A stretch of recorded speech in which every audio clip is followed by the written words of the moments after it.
नाज़रीन, मोरो में रिपोर्ट कर रहा है रिजवान अली जुमानी। मोरो शहर के लुतड़ियल अवाम ख़ासकर शाही बाज़ार, बुखारी मोहल्ला, दस्तगीर कॉलोनी, मेमण मोहल्ला, शेख मोहल्ला, सुरैया मोहल्ला, गोरे मोहल्ला, शहीद अब्दुल रज़ाक चौक, कोरी मोहल्ला, Al Sadiq colony, Chauhan colony, Almeen colony, Gachro road समेत बिन कॉलोनियुनि जो अवाम गुज़िरियल काफ़ी महीननि खां बिजली की बदतरीन, गैर कानूनी, नाजायज़ ऐं अणएलानिया लोड शेडिंग के मुंहुं ॾेई रहियो आहे।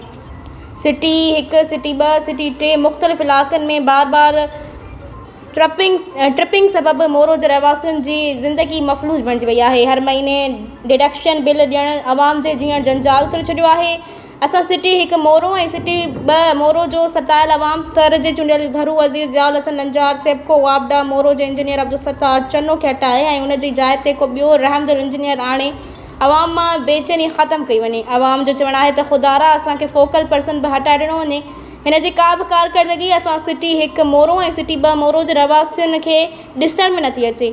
सेप्को वापडा मोरो जे इंजीनियर अब्दुल सत्तार चन्ना जो ज़ुल्म सहंदड़ मोरो शहर जो ॾुतड़ियल अवाम अपील कई आहे। ॾिसूं त पीपी अॻवान ज़ियाउल नंजार अवाम जी अपील जो मान रखे थो।